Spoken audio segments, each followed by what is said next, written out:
धाकड़ खबर, बेखौफसुमा बेबाक अंदाज।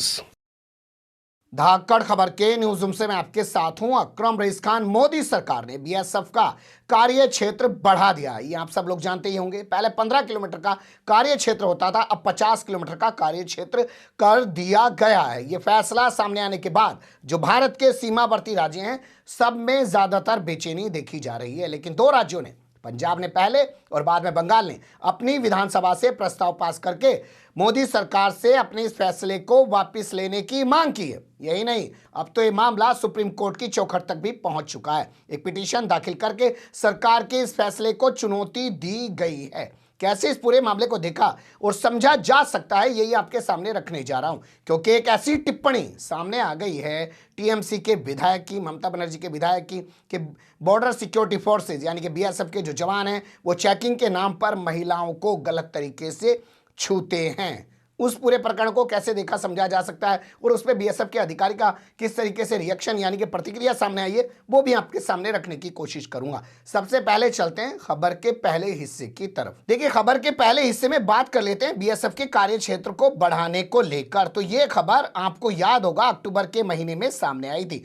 13 अक्टूबर को छपी इस खबर के मुताबिक मोदी सरकार ने बीएसएफ का कार्य क्षेत्र बढ़ाकर 15 किलोमीटर से 50 किलोमीटर कर दिया है। अब बीएसएफ 15 किलोमीटर से आगे जाकर, पहले एक सीमा थी कि 15 किलोमीटर में वो किसी का पीछा करके उसको पकड़ सकती थी। 15 किलोमीटर के दायरे में जो अपराधी कहीं छिपा हुआ है या उसको वहां से गिरफ्तार करना है, वो सब कर सकती थी। लेकिन अब वो कार्य क्षेत्र जो है वो बढ़ाकर कर दिया 50 किलोमीटर। ये 15 अक्टूबर को खबर छपी थी। खबर छपने के बाद से ही इस पर तरह तरह से सवाल खड़े हो रहे थे।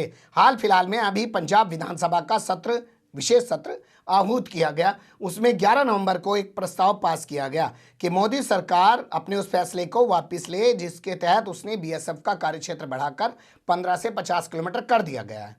इसके अलावा बंगाल से खबर आ रही है, बंगाल में भी विधानसभा का विशेष सत्र बुलाया गया और बीएसएफ का जो ये कार्य क्षेत्र बढ़ाया गया है उसके खिलाफ प्रस्ताव पास किया गया और मोदी सरकार से डिमांड की गई कि वो अपने इस फैसले को वापस ले। लेकिन जैसा कि हम लोग जानते हैं कि ऐसे प्रस्ताव तो सीएए यानी कि सिटीजनशिप अमेंडमेंट एक्ट के खिलाफ भी पास हुए थे। सबसे पहले इसमें जो है केरल की सरकार ने अपनी अहम भूमिका निभाई थी। इसके बाद देखने में आया कि बंगाल की सरकार ने भी इस तरीके का प्रस्ताव पास किया, दिल्ली की सरकार ने प्रस्ताव पास किया, पंजाब की सरकार ने प्रस्ताव पास किया, छत्तीसगढ़ और राजस्थान की सरकारों ने भी प्रस्ताव पास किया। यहाँ तक कि महाराष्ट्र सरकार ने भी इसके खिलाफ प्रस्ताव पास किया। मतलब कई सारी राज्य सरकारें इसके खिलाफ प्रस्ताव पास कर चुकी हैं। मामला वो भी सुप्रीम कोर्ट में है और ये मामला भी सुप्रीम कोर्ट में पहुंच गया है। कैसे सुप्रीम कोर्ट में पहुंचा है वो थोड़ा सा देख लीजिए।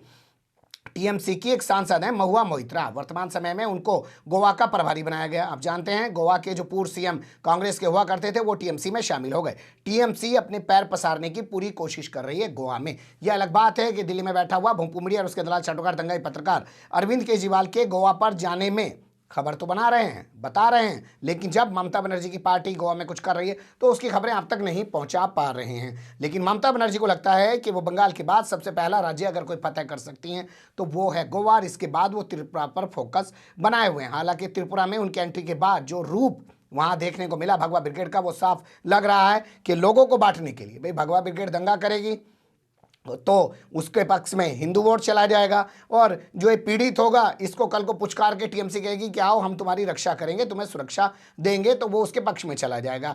यानी सीधे तौर पे कहा जा सकता है कि ममता की एंट्री के बाद ही त्रिपुरा में हालात पैदा हुए हैं। हालांकि इन हालात के पीछे बांग्लादेश में कथित तौर पर हिंदुओं पर हुए हमले को जिम्मेदार ठहराया जा रहा है और उसी के विरोध में ये भावनाओं का प्रकटीकरण बताया जा रहा है। भाई वहां पे जो हुआ उसके बाद भावनाएं भड़क गई और यहाँ पे वो सामने आ गई। खैर छोड़िए, वो मुद्दा हमारा नहीं है। लेकिन कुल मिला के महुआ मोइत्रा की बात है, अपनी बेबाकी के लिए, अपनी स्पष्टवादिता के लिए वो जानी जाती हैं। वो पहुंच गई इस पूरे मामले को लेकर सुप्रीम कोर्ट। उन्होंने पिटीशन दाखिल कर दी है और सरकार के अक्टूबर के फैसले को चुनौती दे दी और कहा है कि संघीय ढांचे पर हमला है। अब इनका मुद्दा क्या है ये भी आप लोगों को जान लेना चाहिए। देखिए, इनका कहना यह है कि बीएसएफ जब 50 किलोमीटर के कार्य क्षेत्र में काम करने लग जाएगी तो जो थाना पुलिस है, जो लोकल पुलिस है, जो उस स्टेट की पुलिस है, वो किस काम की रह जाएगी। ये भी आप लोगों को जानना चाहिए कि वियना कन्वेंशन के मुताबिक अब बॉर्डर पर आर्मी नहीं रह सकती है। बॉर्डर पर आपको पैरामिलिट्री फोर्सेस जो बीएसएफ है उसको रखना पड़ेगा। तो बीएसएफ ही हमेशा बॉर्डर पे रहती है और उससे कई किलोमीटर पीछे जाके जो है आर्मी रहती है। ये वियना कन्वेंशन के बाद तमाम चीज़ें लागू हैं। तो अब यहाँ बीएसएफ पर तरह तरह के गंभीर आरोप लग रहे हैं कि इस फैसले के जरिए बीएसएफ के जो कार्य क्षेत्र बढ़ाया गया है, मोदी सरकार असल में राज्यों के अधिकारों का हनन करने जा रही है, राज्य पुलिस के कार्य क्षेत्र में दखलंदाजी करने जा रही है, इस तरीके के आरोप लग रहे हैं। तो एक अजीब चीज़ उभर के आई है जिस पर आपको ध्यान देना चाहिए। एक विधायक हैं जो विधायक हैं इसके टीएमसी की पार्टी के, जब ये प्रस्ताव विधानसभा में पास हुआ उसी दौरान उन्होंने एक ऐसी टिप्पणी कर दी जिसको लेकर एक हंगामा मच गया है। पहले बता देते हैं आपको कि कितने वोट इस प्रस्ताव के पक्ष में पड़े और कितने इसके खिलाफ पड़े। 112 वोट इसके पक्ष में पड़े हैं जबकि खिलाफ में 63 वोट पड़े हैं। बता दें आपको, जब हाल फिलहाल में अभी चुनाव हुए थे तो बीजेपी के 75 विधायक जीत के आए थे, लेकिन विपक्ष में कितने वोट पड़े हैं? 63, यानी कि बीजेपी के कई विधायकों ने क्रॉस वोटिंग की है। हालांकि इनका टोटल आंकड़ा बना लें तो 112 और 63 हो जाते हैं 175। और आप जानते हैं 294 का सदन है बंगाल के अंदर, यानी कि 19 लोग इसमें गायब रहे हैं। अब वो 19 लोगों में से भाजपा के कितने गायब रहे हैं, टीएमसी के कितने गायब रहे हैं, ये अलग मुद्दा हो सकता है, इस पर एक अलग बहस की जा सकती है। लेकिन जिस प्रस्ताव के खिलाफ एकदम भाजपा खुल के खड़ी है तो वहाँ पे अगर उसके विधायक गायब हैं तो ये सवालिया निशान लग रहा है कि 400-500 टूट के जा चुके हैं, क्या और भी टूट कर टीएमसी में जाने वाले हैं। इस पर अलग बात की जा सकती है, लेकिन हमारा मुद्दा ये नहीं है। तो 112 पक्ष में पड़े, 63 खिलाफ पड़े और प्रस्ताव जो है वो पास कर दिया गया। इस दौरान एक नेता हैं, विधायक हैं उदयन गुहा टीएमसी के, उन्होंने एक ऐसी टिप्पणी कर दी जिसको लेकर हंगामा मचा हुआ है। उन्होंने कहा चेकिंग के नाम पर, मतलब जांच के नाम पर, तलाशी के नाम पर बीएसएफ के जो लोग होते हैं वो महिलाओं को गलत तरीके से छूते हैं,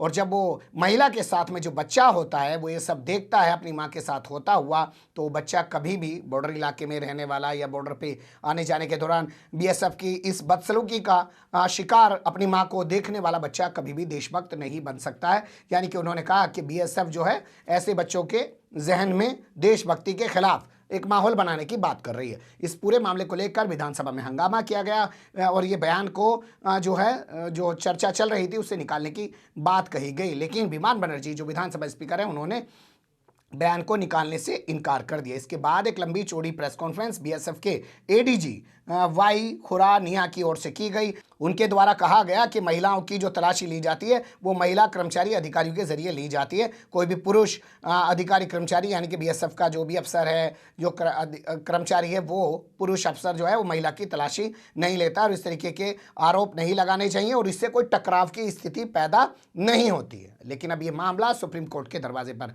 पहुंच गया है। देखना दिलचस्प होगा क्या सीएए कानून की तरह ये सुप्रीम कोर्ट में पेंडिंग में पड़ा रहेगा या सुप्रीम कोर्ट में इस पर तत्काल सुनवाई होगी तो कब होगी, जब हमारे नोटिस में आएगी हम भी आपको रूबरू कराने की कोशिश करेंगे। फिलहाल रुकते हैं यहीं पे, बने रहेगा धाकड़ खबर के साथ।